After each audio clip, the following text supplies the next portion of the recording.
Okay, good evening, everyone. I'm going to call our meeting to order. Councillors Mancini and Clary. Sorry, we were. I'm going to send you to the principal's office in a moment. Just to get rid of the bridges, buy Harbor Park. Okay, thank you, everyone. So we'll begin with the land acknowledgement. Acknowledge the Halifax Regional Municipality is located in Mi'kma'ki, the ancestral and traditional lands of the Mi'kmaq people. The municipality acknowledges the peace and friendship treaties signed in this territory and recognizes that we are all treaty people. Next, we'll go to the approval of the minutes from December 13th. Moved by Councillor Clary. Second by Councillor Smith. Any discussion on the minutes? Seeing none. Question is called. All those in favor? Aye. Minutes are done. Approval of order of business, additions and deletions, Ms. Clerk. No additions or deletions from the clerk's office. Okay. Members of council, someone like to move? No, we will not be deleting the one item we have. Moved by Councillor Mason, second by Councillor Clary. All those in favor? Aye. That's the order of business. So business arising out of the minutes, there are none. Any conflicts of interest tonight? Just head shakes. Motions of reconsideration, there are none. We have no motions of rescission. Where there's no deferred business, there is no tabled matters. That brings us to 10.1, our public hearing. So thank you for joining us tonight. The process will be, we'll start with our staff report presentation and questions of clarification. After that, we will go to the public speakers and you'll have up to 5 minutes. Please keep your comments respectful, on topic, and directed to the chair. The clerk will announce when you have 30 seconds remaining and when your time is complete. After everyone on the list has been given an opportunity to speak, I will call 3 times to see if there are any additional speakers. Do we have any correspondence? Anyone signed up tonight, Ms. Clerk? No correspondence from the clerk's office and no one registered in advance. Okay. Doesn't mean you don't still have the opportunity when the time comes. All right. So let's start with our staff presentation. Take it away. Thank you, Mr. Chair.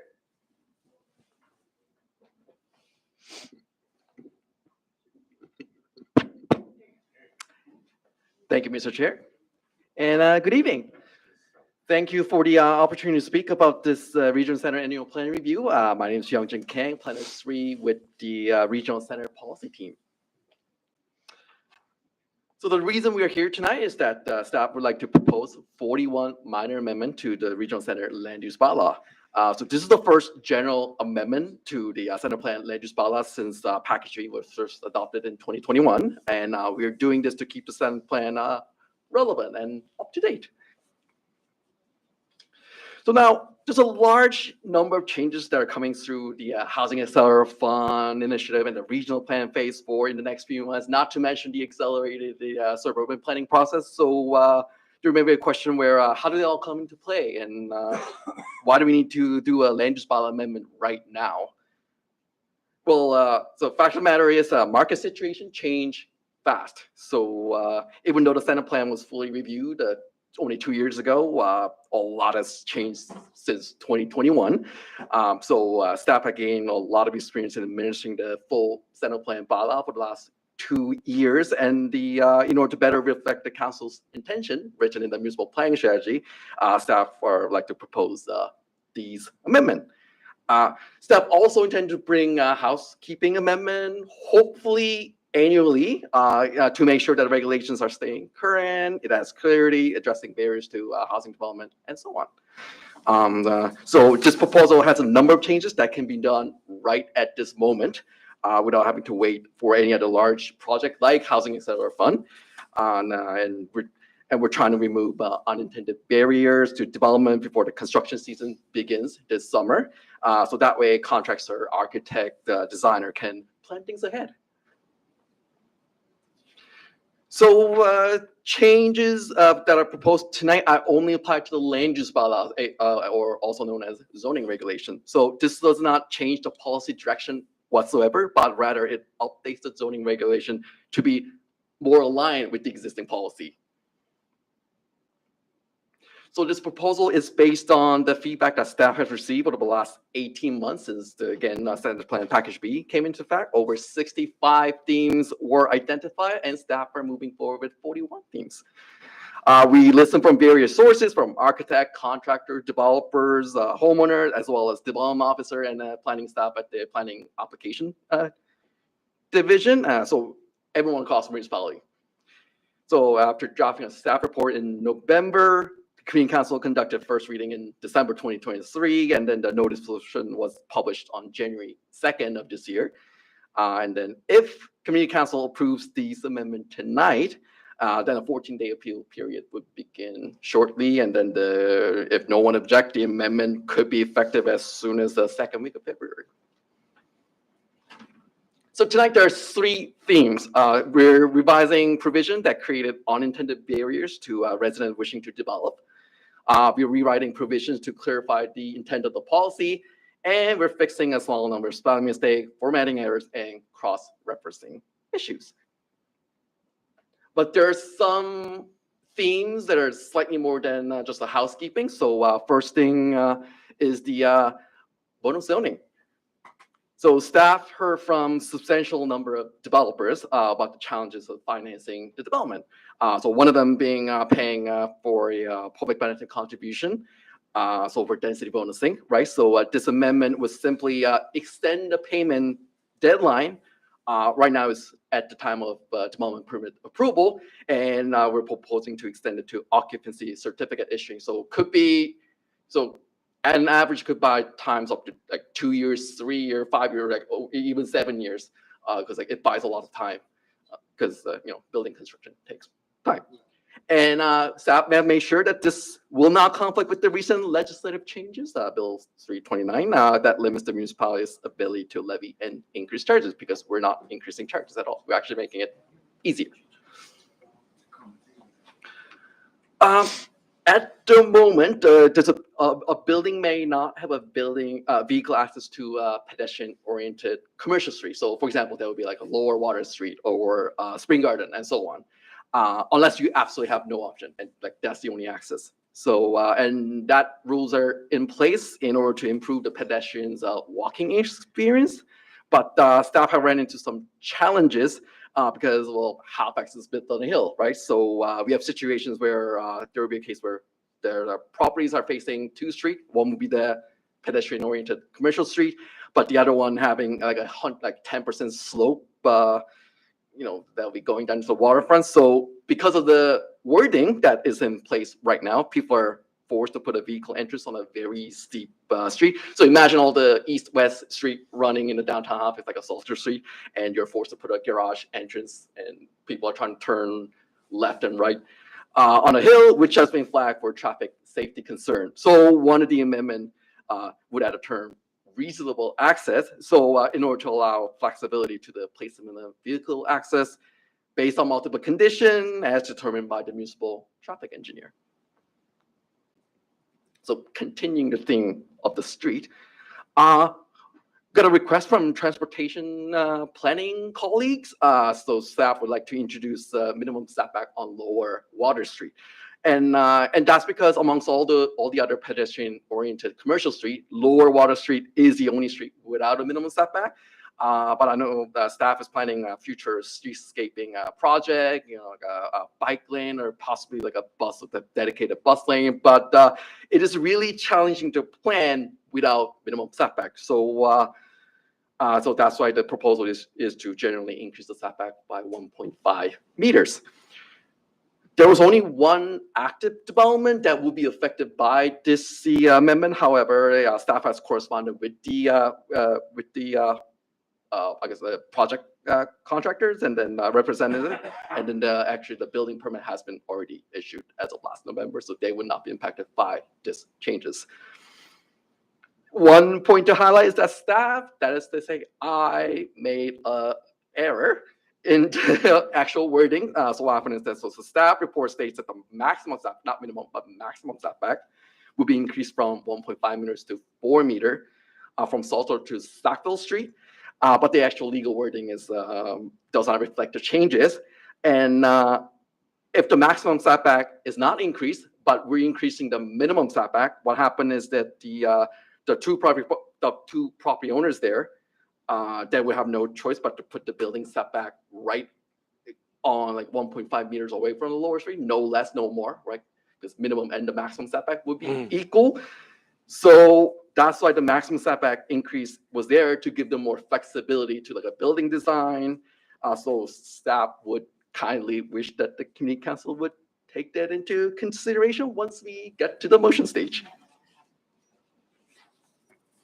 There's some other minor changes as well. There are hindering housing development that are also proposed. Just listed them, but one of them is to allow small-scale commercial and medical uses in the HR1 zone. Because what happened right now is that they're only permitted in a corner lot or a major intersection, but this amendment would remove that requirement. So as long as you're in the HR1 zone, you would be permitted to have some other uses. So that way, as we're looking to increase density, resident will be close to everyday services. And finally, staff would like to fix inconsistencies, spelling error, formatting error, and unintended consequences. We learned a lot from enforcing the full center plan for 2 years, and then we would like to apply that knowledge that we have gained by fixing all these. Public engagement started October 1st, 2023. We got 215 website views until the end of 2023, and 3 emails were returned. All 3 emails were quite supportive of the proposed amendment. They were all indicating, basically asking staff when these amendments will come into effect, because so they can reflect the proposed amendments into their ongoing development project. And we also got a letter from an architecture company in favor of the amendment package, as well as a small scale developer stating that this proposal would ease the burden in terms of their financing their development. So with that, I'd like to ask the community council to see if there are any questions. Thank you, Mr. Chair. Thank you for the presentation. Are there any questions from members of council? Clarification. Councillor Smith.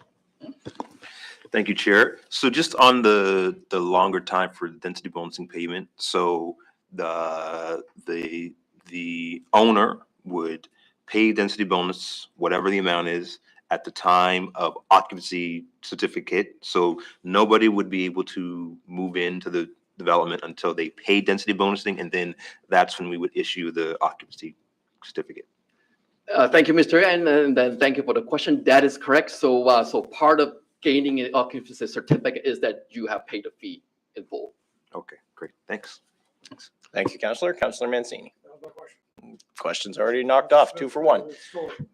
Is there any other questions, clarification? Seeing, oh, Councillor Cleary.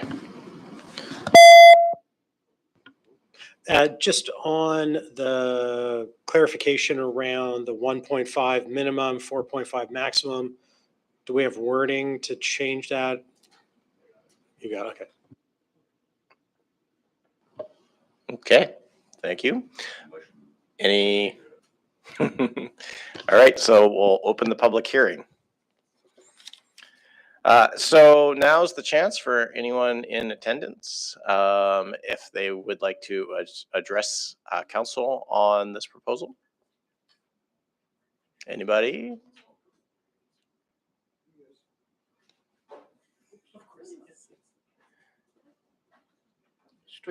Strictly procedural. You're an adjudicative body in this situation.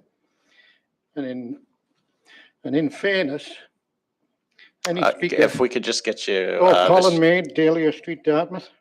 We all know who you are, I just but want to raise for the tape. the procedural fairness issue. You're an adjudicative body in this case, in which means everybody should have equal opportunity to speak and present their views, their visual documents, etc. As it is, the gentleman from staff has spent 10 minutes. A member of the, and he's presented a number of visuals. A member of the public only gets 5 minutes and is restricted to 1 visual. And I'd have to say that I'm not too fussy. I'm not speaking particularly to this project.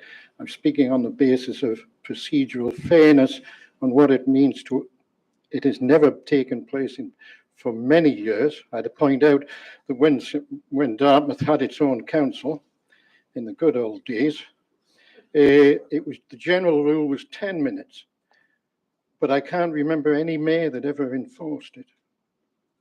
And yet what we have now is something like, my view is that members of council and staff view public input as a bit of a nuisance. And even when you've had significant public attendance at rezoning issues, again, it's been you get 5 minutes, but a developer gets to answer a whole lot of questions from the council and can put all sorts of images up. But a member of the public, really, you're not interested in hearing from them. Thank you very much. Thank you, Mr. May. Anyone else?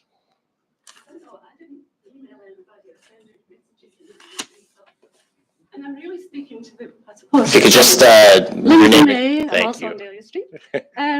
Long-time resident of Dartmouth, in spite of my accent. And we've always lived downtown for a long time, since 1983. I didn't send anything in on the actual changes that are taking place, be the land use and the changes, federal, provincial, and this push. Anyway, so there's some things I wanted to talk about. Number one is, with all the development that's going on, we do need development. We need high rises, there's no doubt about that. One point is you take advantage of existing green areas, in my opinion. We are fortunate to have a harbour, we have lakes, we have part of our parks left here in Dartmouth, but a lot of it's gone. And contrary to what my husband agrees or disagrees with, I think they've made good use of them in having the disc golf, because I've seen a lot of people over there and a lot of people using it. But when you're building high rises and you're getting more and more density, you don't seem to be planning for what all those people are going to do. And this is happening all over HRM. And I don't see any green areas of any side set aside, not like a park, which is many miles away, but something that's similar within the zone that the people will be living in. So there's not really much allowance there for green areas. And the other thing with the existing services are getting extensively used, which I'm pleased to see with the changes. But the maintenance in the parks is going to be higher. And I don't know if council or anybody at the Harbour City Council has made any kind of looked at any of that or decided that that's important, that there should be a better allowance. I'm sure Parks and Rec would, because we've seen what has happened to the commons as a result of this increased use. And I'm sure that's happening in other areas as well, because the commons in Halifax is used a lot more now as well. And I'm sure that the infrastructure itself, you've probably seen the state of the grass and everything else there, so it needs more maintenance. So there's that aspect of it. Schooling, the demographics of population with planning, I don't know, but people have looked at that. That also ties in with recreation, because you're not just going to get a couple or two people in it. There's going to be more than that. And there's also going to be people maybe with one child or something like that. They're going to be in those high-rise buildings because there's nowhere else to go, right? So that's another aspect as well. So the demographics of the population, I don't know whether you've looked at that. The other thing that is on the list of the package that was sent out is the heritage designation area. That's a possibility for Austinville. And I know that once a map goes out of a proposed anything in HRM, when it's in there, it's anchored to the ground. And it takes a long time to get that to change, because the next person uses it, the next person uses it. And we didn't have much time to mention to our neighbours, but on our side of the street, we're not in that area. But, and we don't understand why, so I would like to have some discussion about that, to look at that. The density bonus fund, now you're making some changes there. That was meant to be allocated to some of the Parks Rec or some of the infrastructure. So I don't know what that means. I don't know where that money's going, how it's being used. I don't, is that, maybe the chair can answer for me. Yeah, unfortunately, our format, it's not we can talk after offline, or staff can address it. It's, it's not a back and forth. Yeah. So I'm not against the development, but I'm against the fact that the infrastructure and everything else that goes with it should be looked at. And the other thing, unfortunately, in our area, and the developments themselves are not going to do anything for my teacher along the road that was renovated last year, and they were meant to be moving family in and they didn't. She teaches over at Citadel High with 2 children. She was renovated out and had been there a number of years and had to find somewhere in a hurry and had to pay a higher rent. Our neighbours down the street with 1 child and a dog, and the people up above them were renovated, the people next to them were renovated. And we live in a mixed neighbourhood, and a very good neighbourhood with good people. And they were all good neighbours, they were good people. And we also know, we've just heard today that there's a house on the market in our area, and that has 4 people in that house. And one of them's already started looking, and she cannot afford Yeah. what is there. So the development is wonderful, but you're still not addressing the needs of the population that is desperate. I've gotten And a I know nod you're- from the clerk. I'm afraid the 5 minutes Well, is, anyway, that's all I wanted to if we say. can wrap it up. Okay, so I might talk to your planner later, and I might talk to you later, Sam, but it's nice for everybody here from Halifax and Dartmouth to hear the point of view of a Dartmouth resident. Thank you for your feedback. Oh, there's actually a question of, is it clarification, Councillor Smith? Okay. This Is is, it?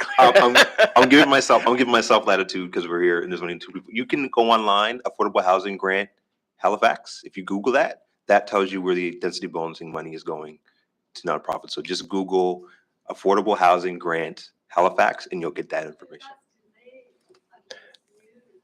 We can talk more about it. I just want to tell you where you can find it, but we can talk more. I think our staff, that's enough latitude. I think our staff will clarify, because the next step of our process is probably heading there, because there's no one else here, but I'll still call for the record. Has anyone else like to speak to us tonight? Maybe someone hiding behind a post back there? Anybody else wishing to speak to us? Third and final call. Anyone else wishing to speak to us? Nobody? We move second. All those in favor? Aye. Okay, so the public hearing is closed. The next step is staff can come and speak to any points that might have been raised by the public speakers if they wish. Right, thank you again, Mr. Chair. Yeah, so there was a question from the public about the density bonusing, how the money is used and the payments delayed. So to quickly explain that, so all that's happening is that we're delaying the collection of the payment, right? So right now we say, before we issue a development permit, you need to pay the fee in full. And what might happen is that for like, especially like a small scale developer, because fee depends on the scale of the development, but it could be substantial. And then what we've heard from the developer is that it's harder to go to the bank and get the financing at the time of the development permit. Typically, that would happen right up to the occupancy certificate when people are ready to move in. So that's why. So we're only delaying, extending the payment period of the those like density bonusing now. And we talked to the Affordable Housing Grant coordinator, and we got the response that we still have some reserve that we would. So this would delay. Well, this would delay some collection of the payment that was supposed to come in, but that because we have some reserve left, that it shouldn't be a huge hindrance to the affordable housing grant that would be issued, like say this year, this fiscal year, or next fiscal year, and then so on. Thank you for that. And just to clarify, and the funds that we collect, it's what, 60-70% affordable housing, then the other? Right, according to the provincial charter, at least 60% must be used for affordable housing. And then the rest of it goes to potentially, do we?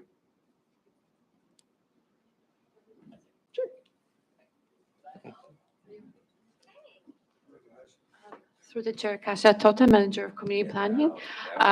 So because developments are staggered, again, the payments will keep coming, just not at the very start of development. So 60% by policy goes to affordable housing.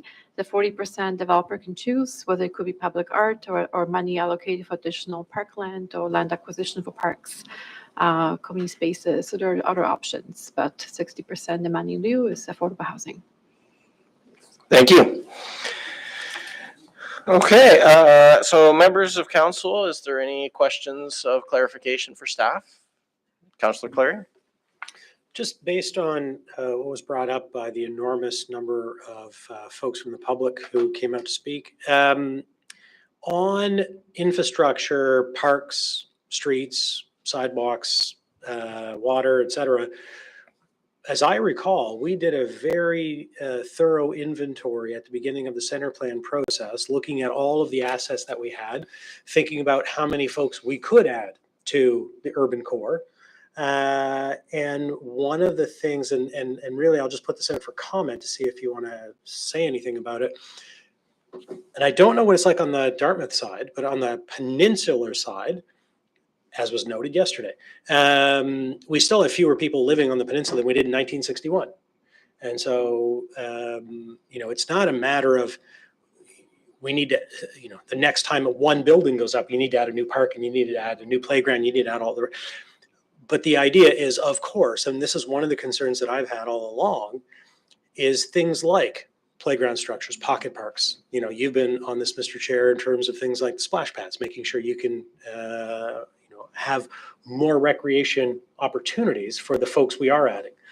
And there could be, lots of capacity in the current assets that we do have, but also some of that's going to lag. You will get, thousands more people show up, then we add the next park, or then we add the next thing. So I don't know if planning has any comments around kind of that inventory that was done and an assessment of where we are. We have been the fastest growing downtown in Canada for the last year or two. Looking at the new numbers that come out, it's probably true again this year. And so how are we doing on capacity of those types of assets that people want when they come to Dartmouth or Halifax, especially in the urban core? Okay. I could start, but maybe. Cash is like, thank you. Mr. Yeah, thank you, Mr. Chair. That's a really good question, right? Because as we add a lot of people to, especially in the regional center, we need to be also thinking about, we need to have a supporting property supporting infrastructure and services. And I know, so for example, water and sewer. So Halifax Water currently is doing a study for the infrastructure. I think the acronym is IMP, but basically there's a strategic plan where here's the expected number of resident, number of building a household, and based on that, here's the potential demand for, say, a water and wastewater capacity. And based on that, we need to plan out for like an infrastructure upgrade. And this is why we collect a water permit fee, right, for every new addition of units, right? And then and it happened before. So slightly out of Dartmouth, like so Eastern Patches, right? We several years ago, there's been a wastewater plant upgrade, right? Because there was like because of those like servicing study that says, well, the population has quadrupled, so we need this many, and we're expected to see like some percentage more in the next 25 years. So here's a plan, and here's the money that we need to upgrade the infrastructure. So these type of thing would happen. And as we talk about housing accelerator fund, suburban planning process, this would be definitely coming up as part of it, because all the study we did in the center plan, very valuable, right? But we also are mindful that the assumption we made 3 or 4 years ago have changed drastically. We're one of the fastest growing municipalities in Canada, and we are aware of that, and so that may require additional study, right? And then being mindful of like how do we pay for all those things, but that's why we also collect. So we mentioned water permit fee, but there's also parkland dedication for when you subdivide, right? And then we mentioned schooling, and so when we look at the proposed, say, development agreement or rezoning, one of the things we do, we talk to all the key experts. So one of them being Regional Center for Education, right? We talk to the provincial staff saying, okay, we're expecting this many people in this area. Is there enough capacity per school? Can we handle it? Or if not, should we start thinking about the future site? So we frequently talk to provincial staff as well as other industry experts as well. But it is a good point that we also need to be thinking about municipal infrastructure and service for the next future. And if my manager has something else to say, maybe not. So thank you very much. Thank you. Any other questions from members of council? Okay, council, I'd entertain a motion now. What's your wish? Councillor Mason? Thank you, Chair. I move that the Regional Center Community Council adopt the proposed amendments to the Regional Center Land Use Bylaw as set out in Attachment A of the staff report dated November 20th, 2023. Second by Councillor Clary. Go ahead, Councillor Mason. It's pretty, I want to own how great it is that we have, I'm just looking up the email for the amendment while I'm stretching. I think it's great that we're actually updating this on a regular basis. I mean, what took so long with the center plan being adopted in the first place was that we had the Dartmouth bylaw from the 80s and the Halifax Peninsula bylaw from the 70s that had been just added to and added to and added to, but hadn't had a comprehensive relook. And now with this framework, as long as we keep it up to date, it should serve the residents much better than we were being served by the old bylaw. So glad to see this here. If I may, I will move the following amendment, which the lawyers have provided, which would be to add on to the end, except that section 40 of attachment A is amended by striking out the word east and replacing it with the word west. Second by Councillor And so Clary. what that does is it, if it's on, we don't need the 4 meters on the east, we need it on the west side. It was just a drafting error, which is a little different from what we heard originally from staff, and we want to clarify that. But there's been a flurry of teams and emails going back and forth, and I think that that is in fact what we need to correct. I see There's head a nodding. general nodding of heads from staff. Simple drafting error, fair enough. If that's the only drafting error in that big document, I think we're doing pretty good. So I'd ask for support for the amendment. Any questions or comments on the amendment? That's why you do housekeeping, exactly. Okay, question? Question on the amendment? Question on the amendment. All those in favor? Aye. All those opposed? That carries. Okay, so back on the main motion, Councillor Mason. That's it. Question on the motion, if there's no other. Just seeing nothing. Question on the motion on the main. Oh, Councillor Smith. I was waiting to go last. Do you know, will this committee deal with the HAF? Help me with what the actual acronym is. Housing and Salary Fund. Will we see that and have the same type of meeting, public hearing, or with what we've committed to with the federal government, we'll have a meeting where we just approve the changes and we don't have to do the public hearing piece? How does that work? Right. Thank you, Mr. Chair, and thanks to the local councillor for the question. So it follows the exact same process as if a municipal planning strategy amendment. So there will be first reading. There will be time period before the public hearing to collect public feedback. There will be public hearing, and it's still up to the council approval. It's not a done deal, as some people may assume, but at the end, regional council has to approve it. Suffice to say, I don't think it'll just be 2 people showing up to that particular public hearing. Oh, Councillor Clary. It's only tangentially related to this in the sense that, it has nothing to do with these amendments in front of us, but has to do with our potential as a committee.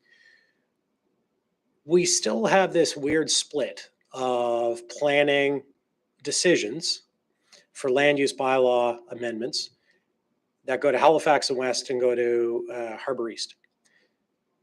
What could we do? Maybe we'll take this offline after. What could we do, and I don't know what changes would be necessary, so that those types of amendments and applications that come in for development agreements, et cetera, can come to this community council rather than one or the other just because they happen to be on that side of the harbor or this side of the harbor.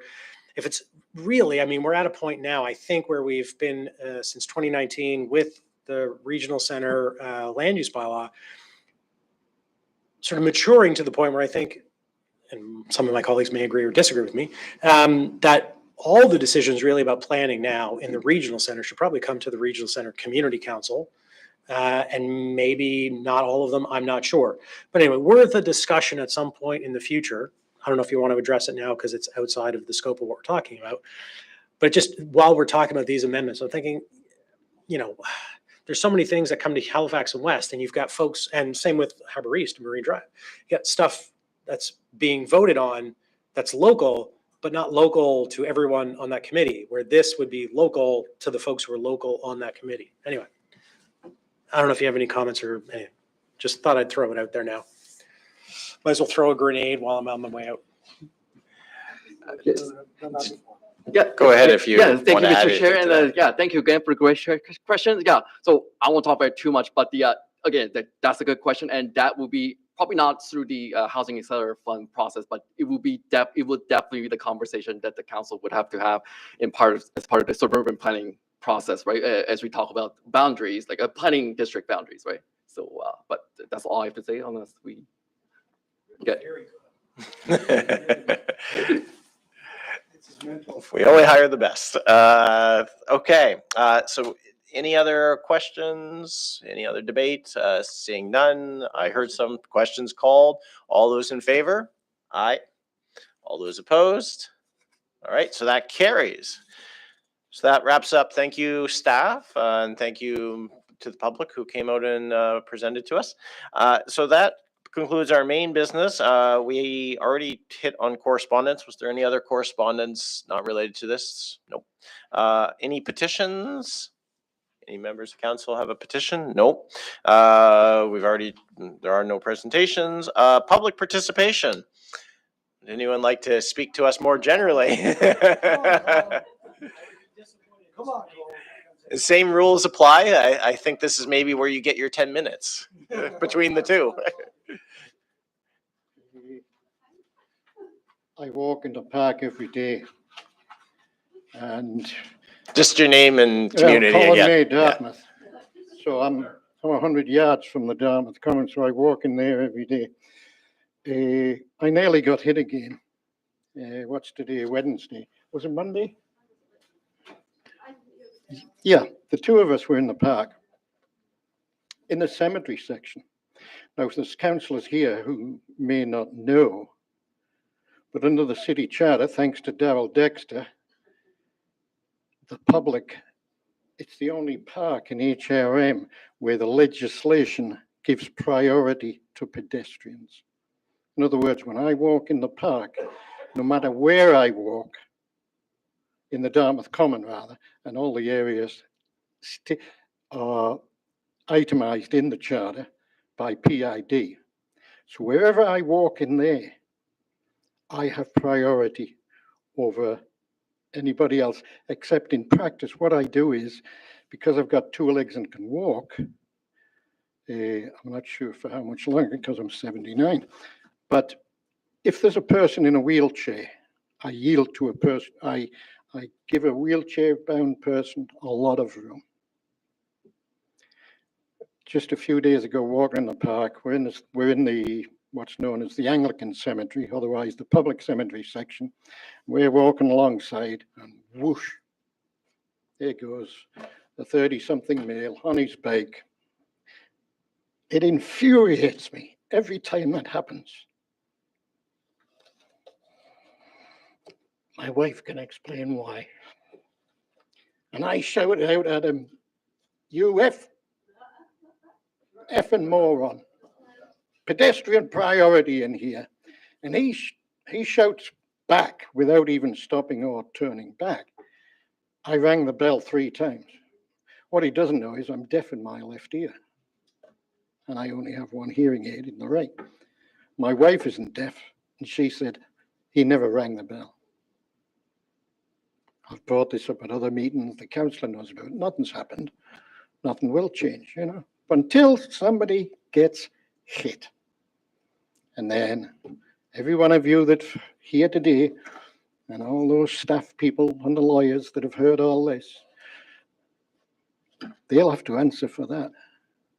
And so what I do is I go on the grass. I don't worry about the dogs. I have to watch out. The disco people are quite good. I mean, they've ruined the common. You just got to go up there and it's a muddy mess, right? I think it's kind of pathetic, actually, considering all the sports that I did. I mean, I call it tiddlywink tossing. You know, you're out there with your giant tiddlywink. I mean, yeah, they like it and they get out in the sunshine, but we don't have enough parks. And I think that's what Councillor Cleary was the point he made. We do not have enough park space. Anyway, other than that, I understand you're leaving, Mr. Cleary. Goodness me, you've only been there a couple of terms. Maybe you found something more productive to do. Perhaps not. But I just say thank you for your service. It's until you've done it, you don't really realize what it involves. So before I was on the Dartmouth Council, my wife was on the school board for 6 years. And on the board of the Nova Scotia School Board Association. And she was on the union rep at NSU. And we had 3 kids. And it's like, people, when we get visitors, they say, you know a lot of people. And I just say, well, we've lived here over 40 years, and I had 3 children. And it's like, yeah, we know Frank Cameron because one of his relatives lives right next door. But I'll say about Frank was, he was a lot smarter than what people gave him credit for. I found him very wise, and his intellectual capabilities, I think a lot of people overlook. Because if you actually had the chance to stand and talk with him, he had a broad knowledge of the world, and he was very insightful. And it's 85. I don't think I'll last to that. But anyway, thank you all for your service. I hope you enjoy whatever it is you're going to do when you've left the madhouse, and I hope you can convince the mayor to stay, because when he's done, I think Mayor Savage has done a fabulous job, and I'm a conservative. And I just, the time and effort in it, because it comes from his heart. Yeah. That's where it comes from. It's not electoral advantage. It comes from his heart. It comes from his background and from where he was born and what his parents understood. I know we're about feeling a discrimination. little cozy here, but I think we're at 5. Yeah, we're at 5. Thank you. But thank you, Mr. May, for your comments.